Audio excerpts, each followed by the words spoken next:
It's one of the most famous places on the planet, and one of the most secret.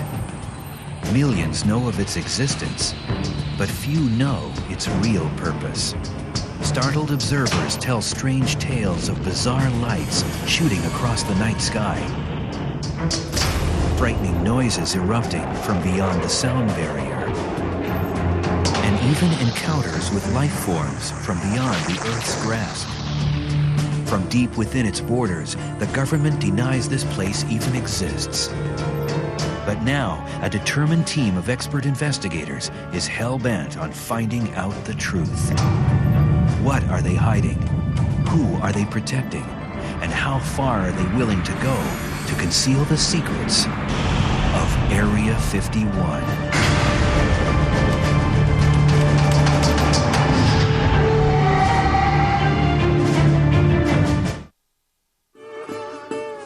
The thing that makes it interesting is they deny that it's there. Area 51 is unlike any other U.S. military base. Located deep in the Nevada desert, this top-secret facility is surrounded by a wall of rugged, unforgiving mountains, protected by an impenetrable ring of security that keeps the base beyond the reach of intruders, and, critics charge, all government oversight. Reports of strange advanced aircraft suggest they may be testing anti-gravity propulsion, a revolutionary aviation system once reserved for science fiction. Chuck Clark may be the world's foremost authority on Area 51. As a professional astronomer and aviation hobbyist, he's always had a fascination with the base, which the U.S. military claims is simply an aircraft test site. In the remote Nevada desert, the tiny town of Rachel is the closest most people get to the high-security base called Area 51. It trades on wild claims of UFOs, but many think the government encourages alien theorists to propagate myths about Area 51 in order to discredit legitimate watchdogs.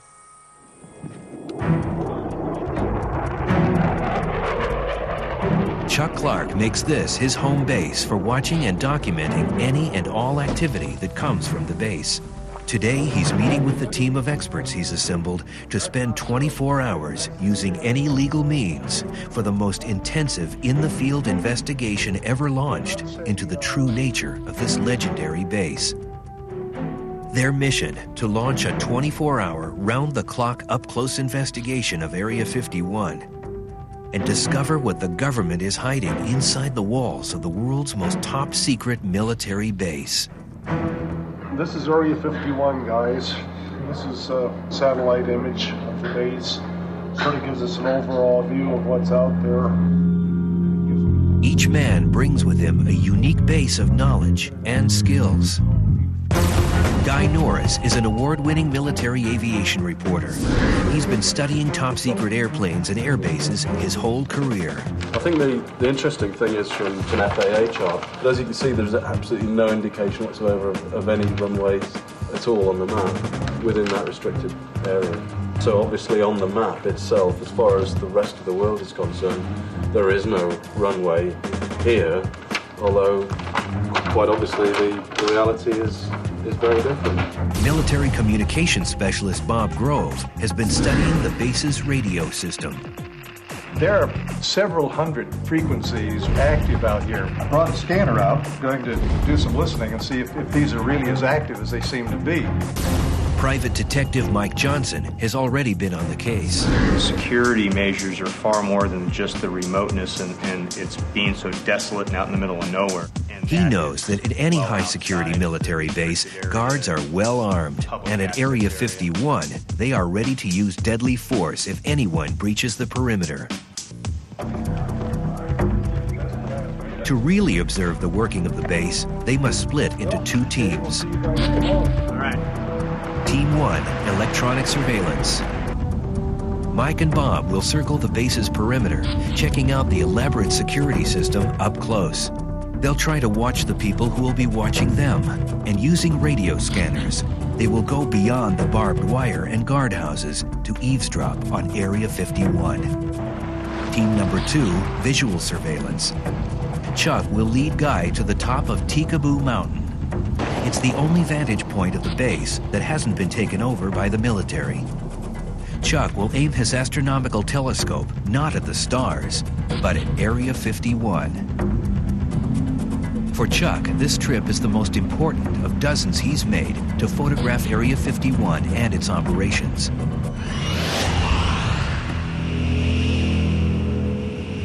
Ten years ago, Chuck retired to tiny Rachel, Nevada, so he could get a closer look at the military's latest airplanes. But the more Chuck peered beyond the walls of Area 51, the more he saw that the base was operating according to its own rules, under separate command, out of view, and above the law. Chuck discovered just how far Area 51 security reaches. One day, Chuck was hiking in the desert when he stumbled on what he thought was debris from a crashed airplane.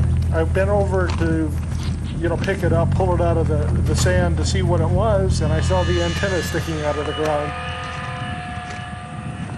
So I cleaned it off. It was a transmitter that had a lead going off to a smaller plastic box that was the sensor. Chuck has uncovered a motion detector, not along Area 51's secure buffer zone, but miles away from the perimeter of the secret base and on public land. To Chuck, the sensors are the latest in a series of covert moves designed to expand Area 51's ability to carefully monitor the movements of innocent civilians. It's a little overkill, in my opinion. They have about a 25-mile buffer zone out here, and it's all terrain like this. It gets rougher as you go. Why they have to put stuff outside the line, it escapes me. I found them over in the next valley, as far as 8 miles outside the line and a mile from Highway 375. Determined to expose the military scheme, Chuck enlists the help of award-winning investigative journalist George Knapp. It took us about half an hour to find the first sensor. 5 minutes after that, we found the second one. So there's your transmitter right there. And we'll come around here.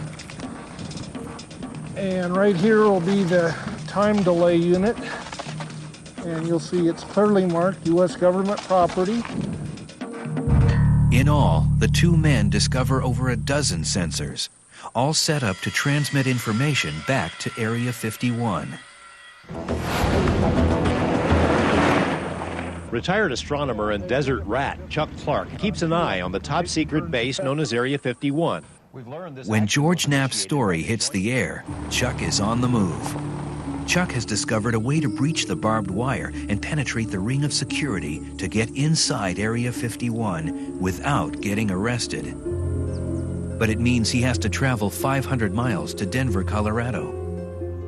Inside this nondescript building is advanced technology originally developed by the military that runs Area 51. Now Chuck can turn the tables and get an insider's view of the secret base. Space Imaging is a company that owns and operates ICONUS, the world's first commercial high-resolution satellite. ICONUS circles the Earth every 98 minutes, beaming back aerial images so precise it can even pick out the building that funds Area 51, the U.S. Capitol. So Chuck, what's your interest in Area 51?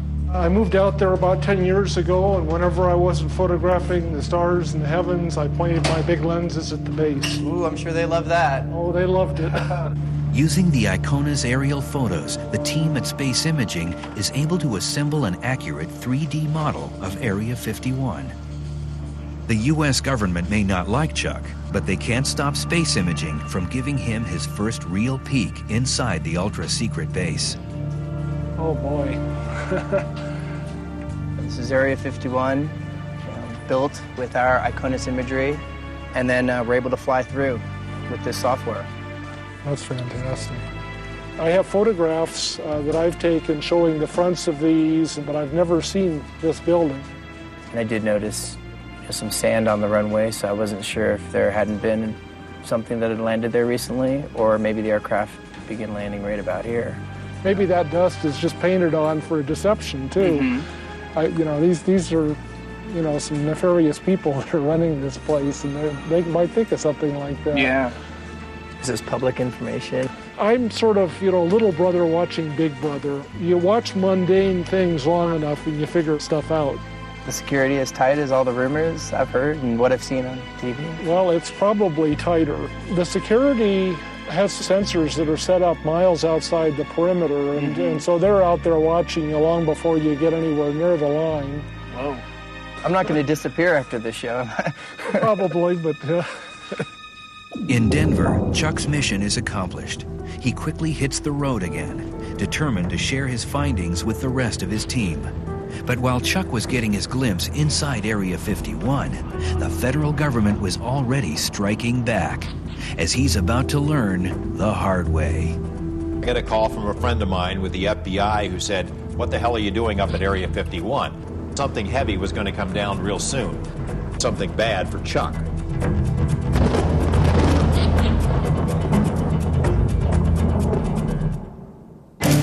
Up next, Big Brother makes a move. I recognized the badges and I saw the FBI on the jacket. And an Area 51 employee will be confronted. I think there should be a congressional investigation on the place.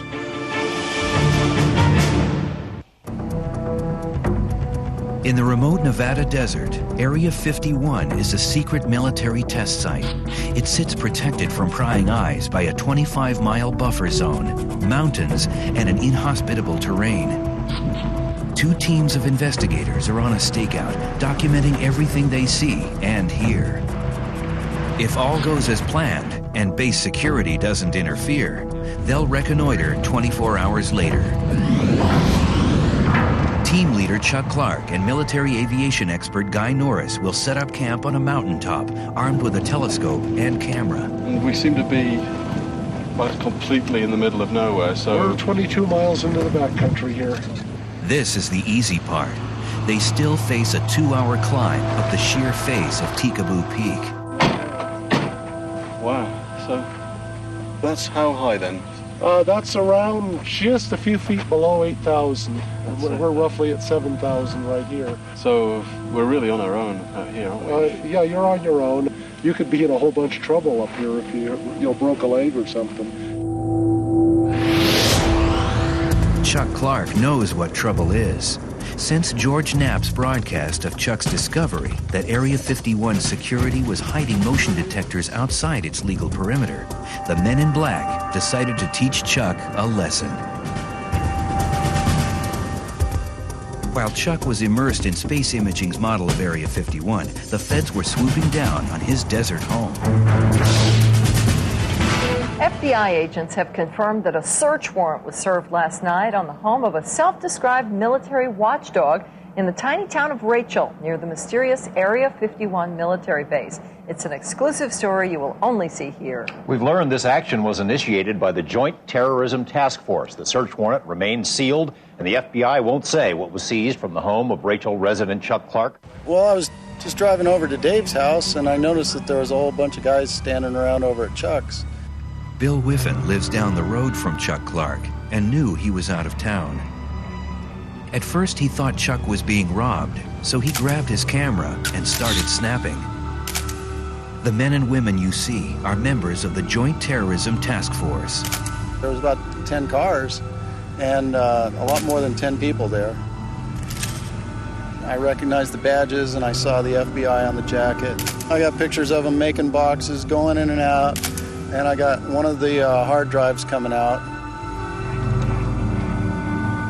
As Chuck returns to Rachel and his home, he has no idea what has happened. Let's see. Oh, that's weird. For Chuck, his work, his privacy, his security are all suddenly gone. He finds the warrant and an invoice of confiscated items waiting on the dining room table. District Court search warrant, and they've got their card. And I guess that's an inventory. Let's see here. U.S. District Court search warrant. Ooh, Nevada Joint Terrorism Task Force. That's impressive. Every inch of Chuck's place has been thoroughly searched. Basically, they took a whole list of stuff. Scanners, radios. They took 6 floppy disks, 15 CDs, Area 51 photos, film negatives, 2 photo albums. They took the monitor. I don't know why the hell they take a monitor. You know, what information is in a monitor? Took the phone. Word spreads quickly. Calls come from friends and neighbors. Hello? Oh, I understand some feds visited my place while I was gone. No, I haven't been disappeared yet. That'll be tonight. I'm doing things I know they don't want me to do, but I'm not doing anything illegal. You know, I think they resent the fact that we're starting to publicize their censors on public land. Now, the message they were trying to send to him was knock it off. I know what I can legally get away with, and I know what I can't get away with, and I push it right to the edge, but I don't go past that edge. And that's what's got them so irritated, that I'm not intimidated by them. I get right in their face with the camera lens. Aware that the government is investigating Chuck, his other teammates, security expert Mike Johnson and audio expert Bob Grove, take up their part of the mission. They are just 2 miles from the rear entrance to Area 51, and they're certain that security can see them coming. There's several ways that they can sense, of course. I'd imagine they're listening to us right now. Well, it could be. They're certainly watching us, but Yeah. I'd imagine they're listening pretty close. Fence line right up there.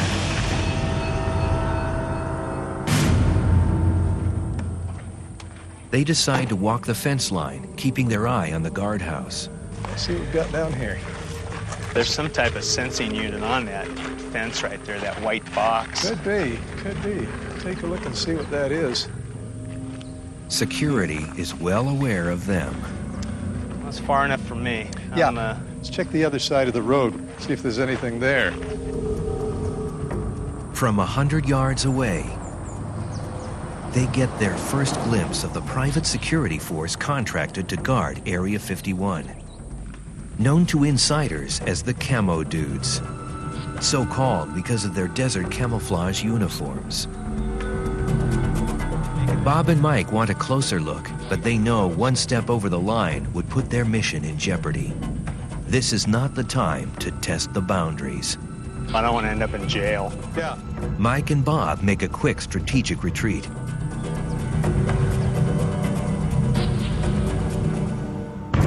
Up next, Area 51 comes alive. Unbelievable. And we go inside Area 51 with Mr. X. Absolute power is true. Corrupts absolutely. When we return. 2 crews of renegade researchers battle fatigue in the harsh desert environment. As part of a 24-hour vigil to uncover the mystery of a place whose existence is still denied by the government. I should have been in training for this. Well, Back on the mountain, Chuck and Guy make their way up the dangerous path to the summit of Tikaboo Peak, carrying a 50-pound telescope and gear for the cold night ahead. the first half mile here up to the first ridge is killer. It's steep and loose. And it gets steeper as we get higher. Their destination, the only available view of Area 51.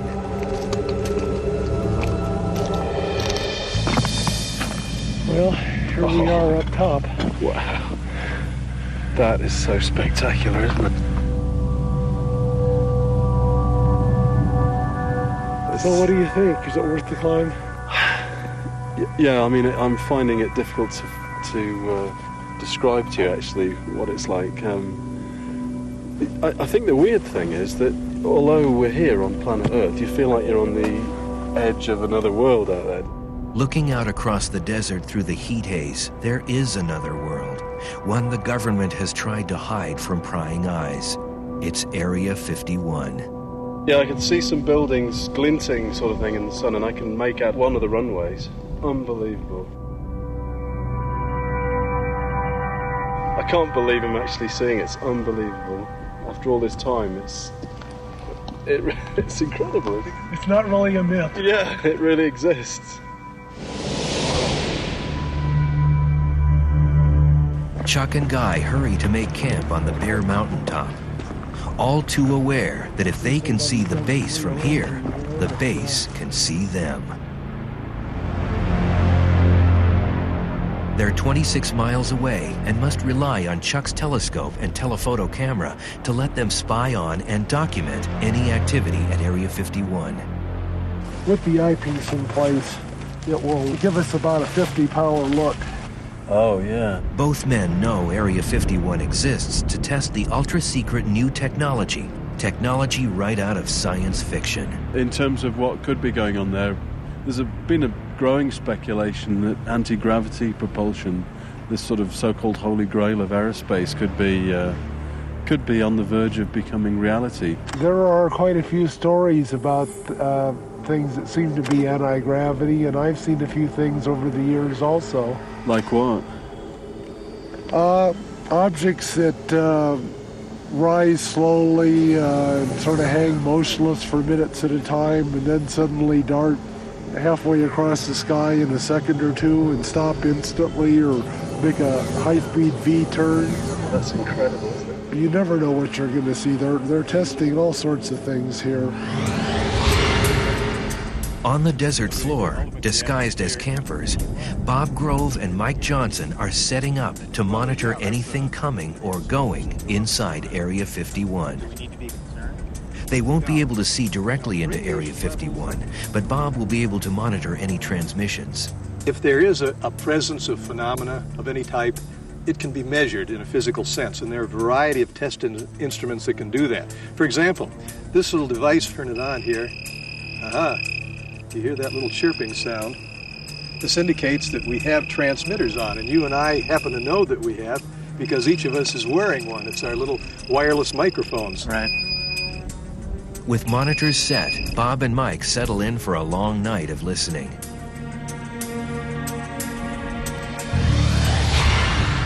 At the top of Teekaboo Peak, team leader Chuck Clark and aviation reporter Guy Norris move the telescope into final position. When something happens, if something happens, they'll only have seconds to react.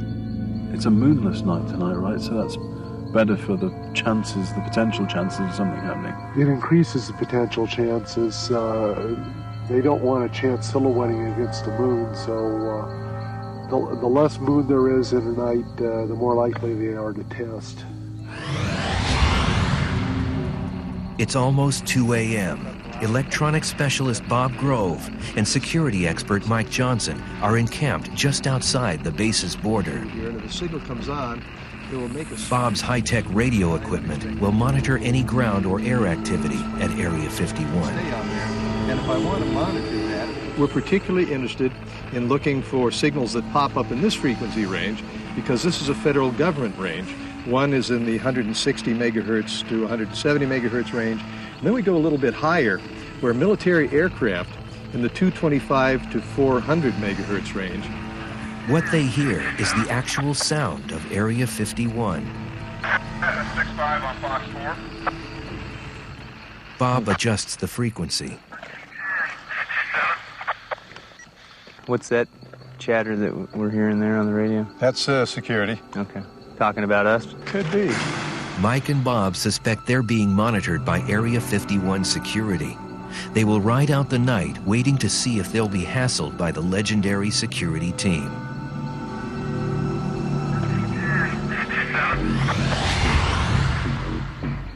Chuck and Guy can see lights appear.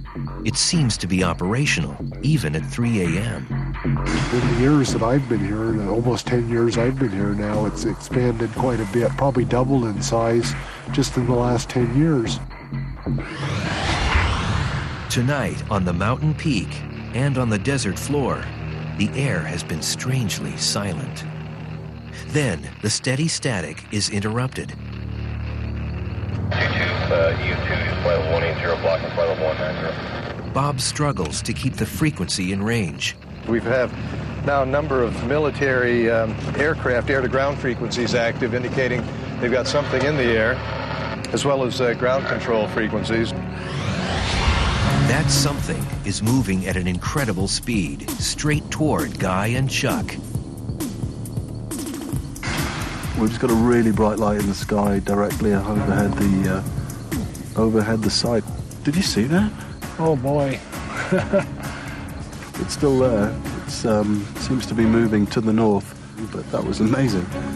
It was so bright, wasn't it? Yeah. It was directly over the site, too. Well, it makes me think it might have been an aircraft with a very directional light on it.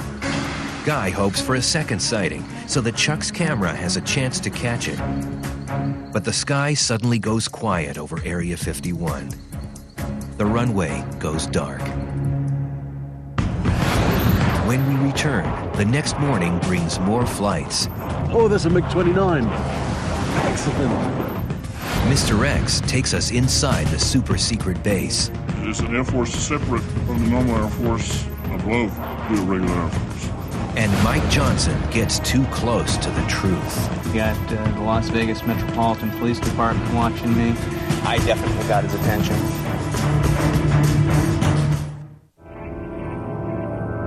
It's 5:30 a.m. As the dawn breaks, Chuck and Guy use the telescope to view the base one final time before the heat haze obscures the image. There's the control tower on the left of that little higher hill in the center. Yeah. You see the top 20 feet of it. Oh, yeah, right. And it looks like the vehicles are over on the left side of that new taxiway now.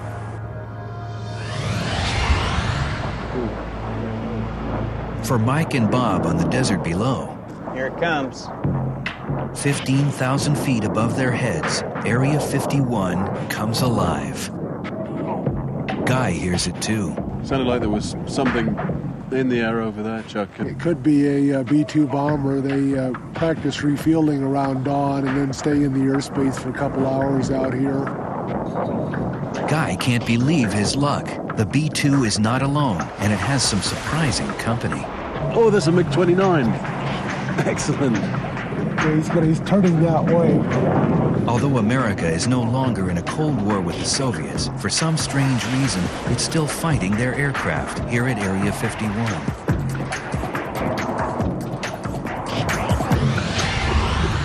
In the valley below, Mike and Bob suspect they have been watched all night by base security.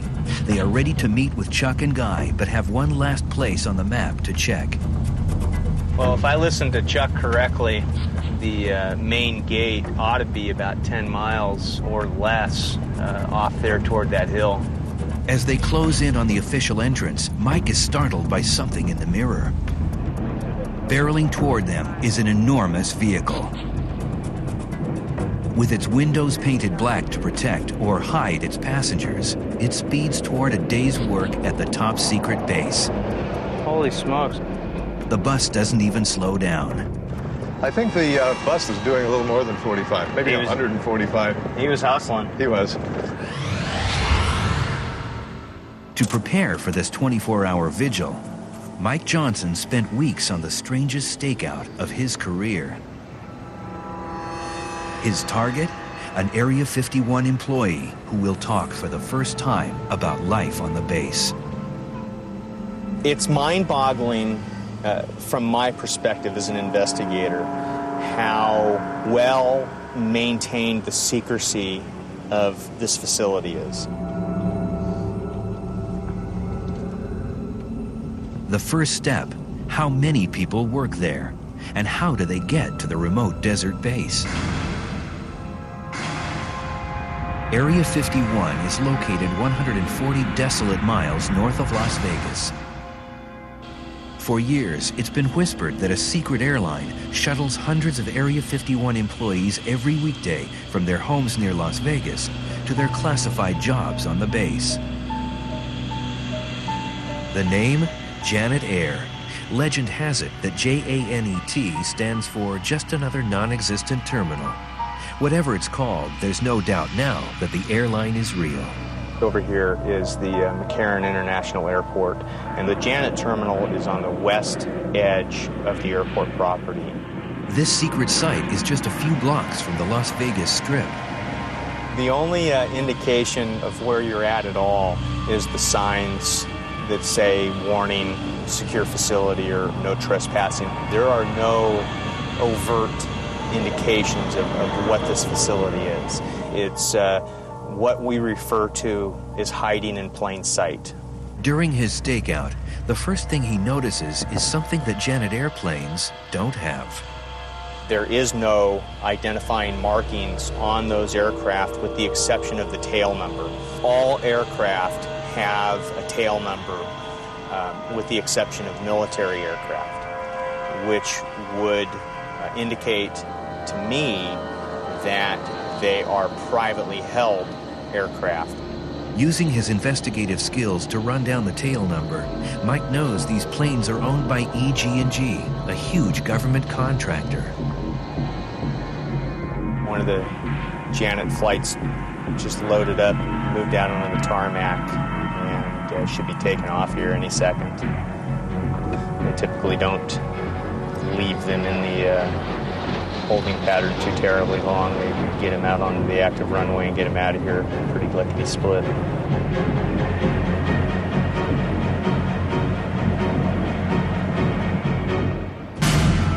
Every day, hundreds of men and women pass through these gates on their way to work at Area 51.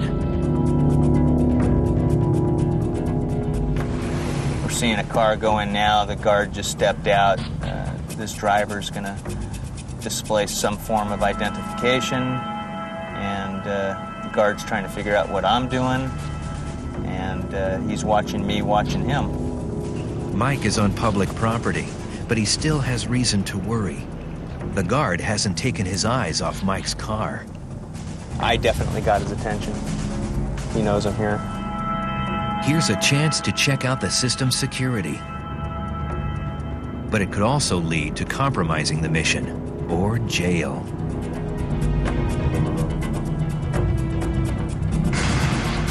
Here's the white security pickup truck. Got Janet Terminal Security watching me. I've got the Las Vegas Metropolitan Police Department watching me. And I'll be stunned if a marked or an unmarked unit doesn't come up and try and ID me here any second.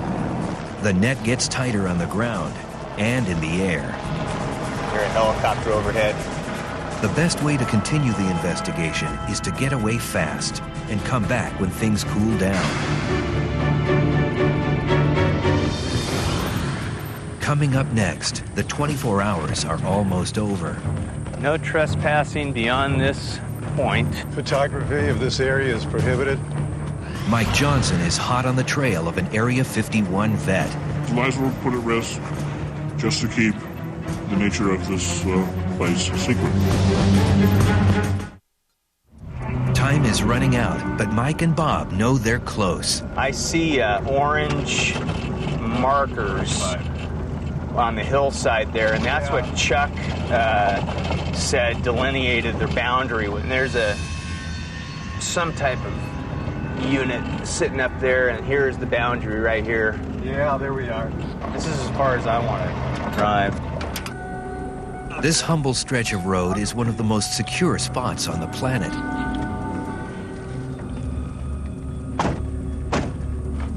Some censoring units up there on the hill. Looks like it, yeah, the big one on top especially. People who have crossed this line have been arrested, interrogated, stripped of cameras, phones, even their clothes. No trespassing beyond this point. Photography of this area is prohibited. Well, I think this is probably about it. This is as far as I'm willing to go. Yeah. Of the hundreds of people who work at Area 51, why have none of them come forward with information? What kind of threat does the government hold over their heads? Mike's investigation has led to uncovering the addresses and backgrounds of people who park their cars in a secure Las Vegas air terminal and fly to the super-secret base. Now it's time for him to take the next step and reach out. An unmarked black SUV pulls out of the gate. This could be the opportunity of a lifetime. I spent a couple days out here, and I watched the activity. I was able to do some research and find out the owner of the vehicle is an employee of the test site. Mike is more determined than ever to track down someone who can unlock Area 51's mysteries from the inside. With Mike tailing close behind, the black car moves off the freeway. It's a promising turn of events. The further his target goes from the intimidating glare of base security, the more likely he is to talk. I don't have a clue what leverage the contractor or the government uses, but man, they must sign their life away. It's phenomenal how well kept the secret is. Rush hour traffic slows the chase down, and for a moment, Mike loses sight of his target. The car I'm following is at least a quarter mile ahead of me right now. Mike manages to pick up the trail again. Now he weaves between vehicles, staying close enough to keep a constant watch on the black SUV, while being careful not to blow his cover. Our guy is still up in the #1 lane. Let's see how lucky I can get. The chase moves from the freeway to city streets and begins to draw to a close in this slow-paced suburban neighborhood. These people are your average middle class, upper middle class folks. They're your next door neighbor, the parents of your children's best friend. They just happen to have a super secret job. We'll see what happens here and then go knock on the door.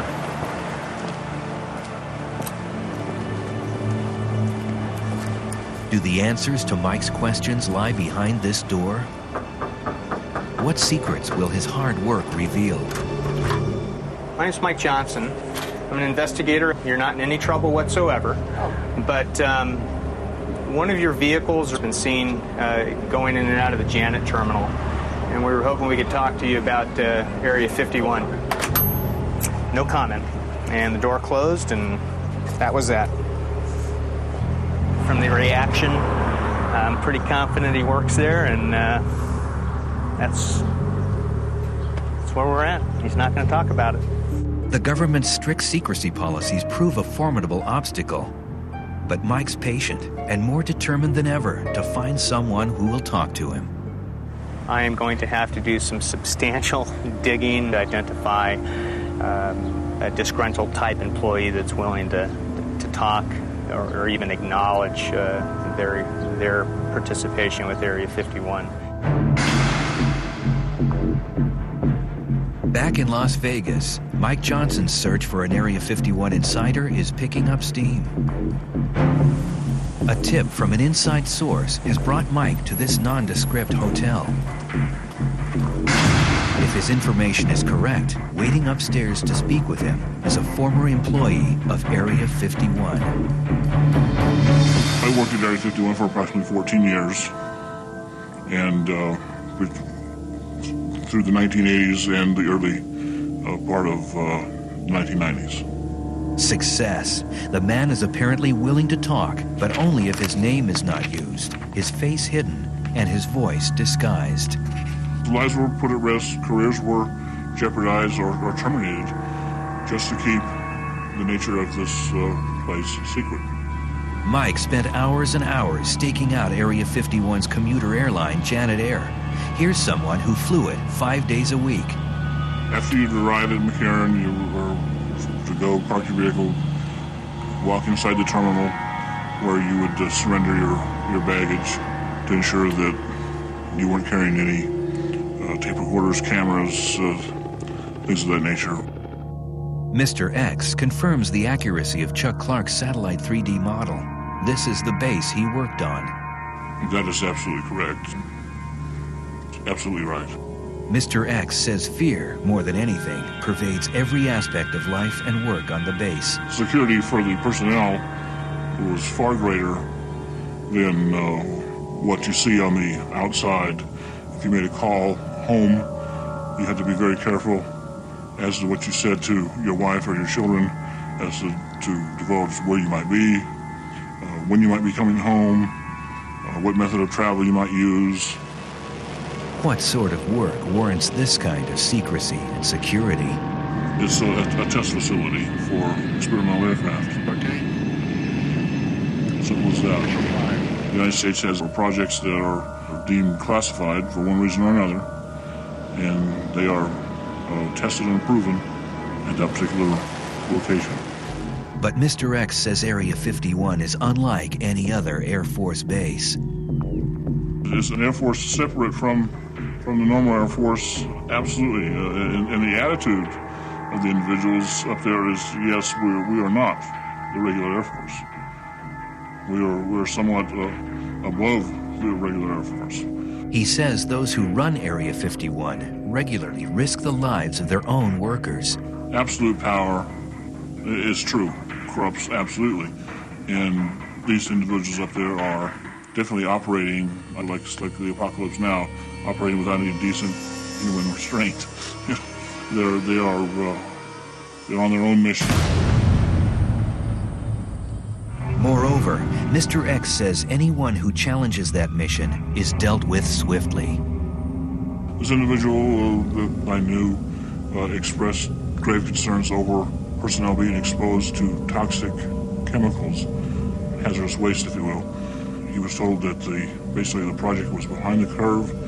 They needed to expedite its completion, and that kind of information would be kept from those personnel. And when he challenged that, he was dismissed, removed from the base. Mr. X is well aware of the risks of talking, but he says that unless the truth comes out, corruption could very well destroy the base's very real military functions. I think there should be a congressional investigation of the place.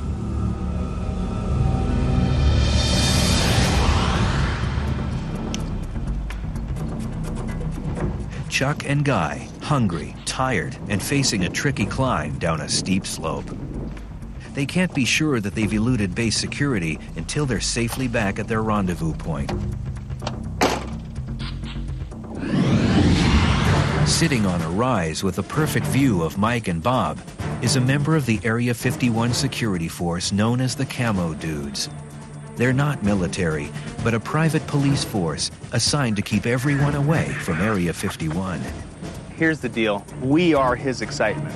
There's a real live person in there really watching us, listening to us right now. He's probably laughing at me talking about him.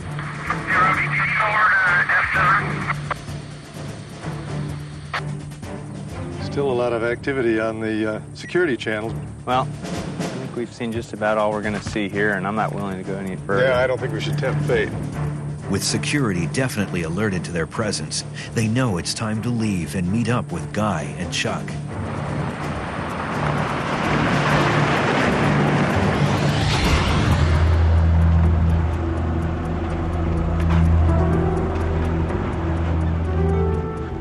Hey guys. You guys as tired as we feel? Good night. How are you? All right. See you. The team's investigation has proven Area 51 is fully operational. Radio came alive with getting ready for a mission. We had an excellent view of the base. It was incredible at that range, you know. If what Mr. X says is true, then men like Chuck Clark and his teammates may offer the best hope for reforming a military base where absolute secrecy is eroding the line between fact and fiction. We're the only superpower left, and yet secrecy at Area 51 has grown rather than decreased in the last couple of years. And you have to ask yourself, why? Why does the military cloak Area 51 in such a thick veil of secrecy? Is it to protect national security? Or does it merely provide cover for more nefarious activities? Either way, the government's not talking. But take a trip out to the desert, walk right up to Area 51's perimeter, and look headlong at the fence that's keeping you out. What Chuck or any of his cohorts will tell you straight up, if you want answers, the truth is in there.